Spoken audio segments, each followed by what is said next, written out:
안녕하십니까. 신인경의 국방TV 시큐리티 뉴스입니다. 오늘도 역시 아주 중요한 우리 안보 관련한 주요 소식 알려드리겠는데요. 제가 이 기사, 이 소식들을 보고 너무 분노해서 이거 정말 보다 많은 분들이 좀 알았으면 좋겠다라는 생각이 들어서 제가 이 시큐리티 뉴스의 메인으로 삼았는데 누리요. 어제 정말 기대를 가지고 우리 봤는데 마지막에 최종적으로는 실패를 했는데 그 최종 실패의 충격적인 원인이 있었습니다. 누구 때문일까요? 쇼통 하시는 분 때문이라고 생각이 되는데 왜 제가 이런 동영상을 만들었는지 여러분들 보시면 정말 분노의 치가 떨리실 겁니다. 또 그에 못지않게 정말 분노스러운 이야기들이 또 있습니다. 통일부 장관, 외교부 장관이 이게 무슨 조선노동당의 하수인인지 의심스러울 정도로 친북적인 그런 것들을 옹호하는 듯한 이런 발언을 국정감사장에서 내뱉고 있는데 무슨 내용인지 한번 보겠고, 그리고 방통위 우리 유튜브까지 막 지금 제재하고 있죠.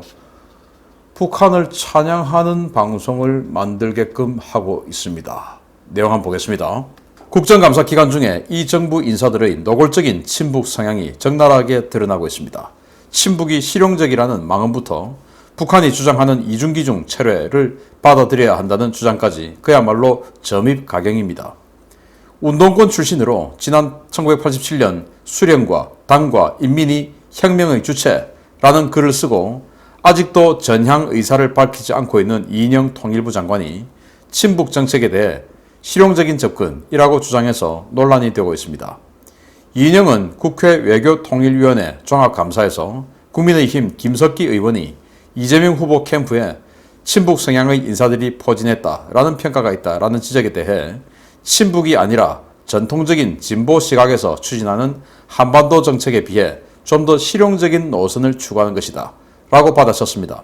이인영은 김석기 의원이 황장엽 전 비서의 지적과 최근 구속된 청주 간첩단 사건을 언급하며 국내 고정 간첩이 활동하고 있다고 지적하자 이를 국내 간첩이 암약하고 있다는 것은 비상식적이고 몰상식한 것이다 라며 이미 구속되어 혐의가 상당 부분 드러난 간첩단의 실체를 전면 부인했습니다. 이런 망언 프레이드는 외교부 장관 정의용도 이어갔습니다. 정의용은 북한의 SLBM이 도발이냐고 묻는 질문에 우리께 더 좋다 라며 전략적 도발에 해당하지 않는다 라는 망언을 했는데요. 이와 관련해 조선일보는 10월 21일 김여정이 언행 심사숙고하라 라고 한 것이 통한 것이 아니냐 라며 정의용과 서욱 등을 비판했습니다. 정의용은 또 남북군사공동위원회를 열어 북한이 요구하는 이중기중 철회 문제를 논의하자 라거나 올해 유엔 북한 인권결의 참여 여부를 전면 조치 감안해서 결정하겠다 라며 또 빠지겠다고 선언해 논란이 됐는데요. 김여정이 언행 심사숙고하라는 말 한마디 하니 바짝 엎드리는 모습을 보이고 있는 외교, 국방, 통일부 장관, 이들이 바라보는 조국은 어딘지 묻고 싶습니다. 황장엽 전 노동당 비서가 이렇게 이야기했죠. 남한에는 5에서 6만 명의 간첩이 있다 라고 이야기를 했었습니다. 그런데 그 5만에서 6만의 간첩이 전부 난파 간첩은 아닙니다. 여기에서 포섭된 간첩 또는 자생적 간첩, 북한이 협조하는 협조자들 다 간첩이라고 하는 것이죠. 그래서 이 화면에 있는 이자들 어떻게 이런 이야기를 하는 자들이 의심을 받지 않을 수가 있겠냐라는 생각이 듭니다. 이인영 같은 경우는 제가 그저께 1987년도 이인영이가 직접 적은 그 충격적인 글을 낭독해드렸던 적이 있는데 통일부 장관 인사청문회 때 이제 전향했냐, 주사파에서 전향했냐라고 물어봤을 때 답 안 했습니다. 이인영에 대해서는 정말 진짜로 나중에 조사를 꼭 해볼 필요가 있지 않을까 라는 생각이 들 정도고, 그리고 정의용도 마찬가지죠. 트럼프 대통령 앞에 가서 거짓말하고 그렇게 해서 미북 정상회담을 끄집어내고 그렇게 해서 선거에 활용하고 그래서 정치적으로 그렇게 했다라고 이해할 수 있는 측면도 있지만 지금 요즘 정의용이 하는 말은 이중잣대를 처리하자. 한국은 누리호 쏴도 되고 북한은 광명성 쏘면 안 되고, 한국은 SLBM 쏴도 되고 북한은 SLBM 쏘면 안 되고, 이게 왜 이렇게 이중기준 적용하냐? 아니 북한은 세계질서를 위반하고 NPT 탈퇴하고 IAEA 사찰 거부하고 불법 핵실험하고 핵개발했지 않습니까? 우리하고 같습니까? 다르죠. 그런데 여기는 다르지 않다라고 생각하는 대한민국 국민의 보편적인 시각과는 너무 다른 자들이 장관에 앉아 있습니다. 제가 봤을 때 여기는 아주 적극적으로 북한을 도우려고 하는 그런 의지가 넘치는 자들인 것 같고, 서욱은 출세역에 눈이 멀어서 육군사관학교식이나 졸업한 자가 가자미 눈을 뜨고 오직 정권에 안테나 세우고 어떻게 하면 입만 맞는 이야기해서 다음에 혹시 국회의원 한번 할 수 있을까? 아니면은 청와대 한번 들어갈 수 있을까? 이런 생각하고 있는 이런 자가 아닐까라는 생각이 저는 듭니다. 정말 세 명 다 충격적인 자들이 우리 외교 안보를 통갈하고 있다. 대한민국 어디로 가겠습니까? 빨리 바꿔야 됩니다. 두 번째인데요. 대한민국 방송통신위원회가 국내 방송사들에게 북한을 홍보하면 방송사 재허가에 가점을 주겠다는 지침을 준비하고 있어서 논란이 되고 있습니다. 방통위 자신들이 조선노동당 선전선동부 하부 조직이라고 생각하는 것 같은데 정신 차리십시오. 방송통신위원회가 방송사의 북한 관련 방송 편성에 가점을 주도록 하는 평가 항목 신설을 추구하고 있으며, 이는 방송사 재허가에 영향을 미치는 요소를 이용해 북한 홍보를 위한 방송사 길들이기 시도라는 비판이 나오고 있다고 중앙일보가 10월 21일 보도했습니다. 국민의힘 김영식 의원이 21일 방통위에서 제출받은 자료를 공개한 내용을 보면, 방통위는 방송평가 배점 조정 및 평가 항목 9건을 신설하기로 했는데요. 이 가운데 북한 관련 프로그램 편성 평가 항목이 새로 도입되어 프로그램을 추가한 방송사에게는 가점 5점을 주고 편성 시간대를 고려해 추가로 5점을 더 준다는 내용이 담겨 있습니다.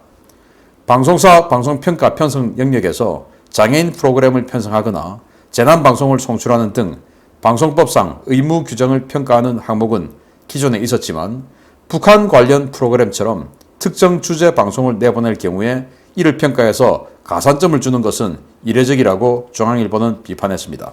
놀라운 것은 방통위가 배정한 이 5점 플러스 5점이 언론중재위원회 정정보도 감점점수 4점, 법원 정정보도 판결 감점점수 6점보다 훨씬 크고, 방송평가는 1000점 만점의 방송사 재허가 기준 점수 중에 400점을 차지하는 것인데요. 국민의힘은 북한 도발이 연일 이어지는 가운데 북한 홍보 프로그램 편성에 가산점을 왜 주려 하는 것이냐, 방송법에도 없는 조항으로 편성에 관여하는 것은 방송 편성의 자유권을 보장하는 현행법을 위반하는 것이라고 철회를 요구했습니다. 현 정권의 방통위는 정권에 대해 비판적이었거나 김정은 일가에 직함을 붙여 존대하지 않으면 제재하는 등 상식 밖의 조치로 그동안 많은 비난을 받아왔는데요. 북한을 비호하는 것도 모자라 이제는 홍보까지 하려는 방통위, 당신은 조선노동당 선전선동부가 아니라 대한민국 방송통신위원회고, 당신들에게 월급을 주는 것은 북한이 아니라 대한민국 국민이라는 사실을 깨닫기 바랍니다. 대한민국의 안보를 책임지는 이 외교, 통일, 국방부 장관들이 정말 친북적인 그런 사고와 행동, 정책들을 펴고 있는 것도 모자라서 이전 대한민국 언론을 통제하고 있는 방통위가 북한 홍보하는 프로그램 편성하면 5점 가산점, 또 그걸 프라임 시간대, 또 러닝타임 길게, 방송 편성 시간 길게 이렇게 하면 또 가산점 5점 이렇게 주겠다. 예를 들어서 채널A의 이만갑처럼 북한 좀 비꼬고, TV조선 모란봉 클럽처럼 북한 좀 비꼬고 이런 거 안 된다. 예. 그래서 예를 들어서 이만갑2 만들어서 아주 프라임 시간대에 내보내서 또 길게 한 1시간쯤 하면 10점 주겠다 이겁니다. 기가 차는 거 아닙니까? 도대체 어떤 주제가 이런 식으로 예를 들어 효도에 관한 프로그램 하면은 가산점 주겠다. 이거는 좋아요. 그런데 북한 관련한 긍정적인 내용을 하면 가산점 주겠다. 이게 도대체 뭡니까? 이자가 말이죠. 방통위원장이 되고 나서 우리 우파 유튜버들이 완전히 노란 딱지, 저는 애국가를 갖다가 내보내는데 노란 딱지 받았었어요. 여러분들 아시지 않습니까? 무조건 올리면 무조건 노란 딱지였습니다. 저는 타겟이 되어서. 그러다가 이제 그게 한 1년쯤 지속되다가 당시 새누리당에서 이 관련한 이 특위까지 구성되고 그랬었어요. 그러다가 이제 이 유튜브 아시아 태평양 본부장으로 마크 리퍼트 전 이 주한 미 대사가 부임을 하고 나서 그게 이제 사라졌습니다. 좀 힘 있는 사람이 오니까 또 정치적인 감각이 있는 사람이 오니까 그런 게 사라지더라고요. 그래서 지금은 비교적 그런 통제를 덜 받습니다. 근데 이자가 그렇게 했어요. 들어오면서 유튜브 통제하겠다. 이렇게 하고 들어온 자입니다. 그러면서 지금 이제 방송, 채널A나 TV조선 지금 뭐 심사에서 지금 뭐 목이 간당간당 하는 그런 방송국들 아닙니까? MBN도 마찬가지고. 북한 찬양하라 이겁니다, 지금. 이게 지금 대한민국 맞습니까? 너무나 저는 이 분노가 치밀어서 계속 이 이야기를 하면 고함을 칠 거에 대해서 그만두도록 하겠습니다. 빨리 바꾸어서 정상으로 돌려놔야 되고 이자 그리고 아까 그 세자들 반드시 조사해봐야 되지 않을까라는 생각을 해보죠. 자, 세 번째는 더욱더 분노에 치밀어 오르는 소식입니다. 엄청난 국민적 기대 속에 우주로 날아간 누리호 로켓의 최종 실패 판정에 안타까워하는 국민들이 참 많은데요. 이 실패, 예정된 실패였다는 분석이 나왔습니다. 그리고 그 예정된 실패의 배경에 문재인의 쇼가 있었다는 지적이 나왔습니다. 10월 21일 오후 5시 전남 고흥군 나로 우주센터에서 우주를 향해 발사된 한국형 발사체 KSLV-2 누리호의 최종 실패 원인은 3단부 엔진이 제대로 작동하지 않았기 때문이라고 한국항공우주연구원이 10월 22일 밝혔습니다. 항우연은 누리호는 이륙 후에 1단 분리와 페어링 분리, 2단 분리까지는 정상적으로 수행되었다 라며 3단에 장착된 7톤급 액체 엔진이 521초간 연소했어야 되는데 이보다 짧은 46초 짧은 475초 만에 연소가 종료되면서 3단부 로켓과 더미 위성이 목표 속도를 달성하지 못했다고 밝히며 누리호 최종 실패 원인을 발표했습니다. 문제는 3단 추진체가 문제를 일으킨 원인으로 지목된 가압 시스템과 밸브의 오작동이 발사 전에 이미 식별되었고 이 때문에 발사 시간이 1시간 연기되는 등의 문제가 발생했지만 발사가 그대로 강행되었다는 것입니다. 실패 가능성이 경고되었음에도 발사가 강행된 것은 문재인 때문이었습니다. 문재인은 고흥 나로 우주센터 발사 통제동에 김정숙과 함께 모습을 드러내었고 문재인, 김정숙의 치적 쇼를 위해 엄중한 인원 통제가 이루어져야 할 이 통제실에 이벤트 기획사 직원들이 뛰어다니고 방송사 직원들이 무대와 카메라를 설치하는 등 시장통을 방불케 하는 상황을 연출했다고 항우연 관계자들이 폭로했습니다. 항우연 관계자들은 21일 중앙일보와의 인터뷰에서 지난 10년간 누리호 개발을 위해 밤낮으로 했던 고생이 누구에게는 잠깐의 이벤트로 생각되어지는 것 같아 정말 자괴감을 느꼈다 라며 분통을 터뜨렸는데요. 신중에 신중을 가하며 엄중한 인원 통제가 이루어져야 할 통제실을 시장통으로 만든 것은 탁현민 청와대 의전 비서관이었던 것으로 폭로됐습니다. 이를 종합해보면 문재인이 전남 고흥까지 내려가 누리호 발사를 정치 이벤트로 삼으려는 상황에 누리호 기계 결합 문제가 발생했고 이미 세팅된 이벤트를 망치지 않기 위해서 실패 가능성을 무릅쓰고 발사가 강행된 것으로 추정되는데요. 2조 원의 혈세가 들어간 국가 백년지 대계 사업조차 정치적 이벤트로 삼아 숟가락을 얹으려 한 문재인 청와대.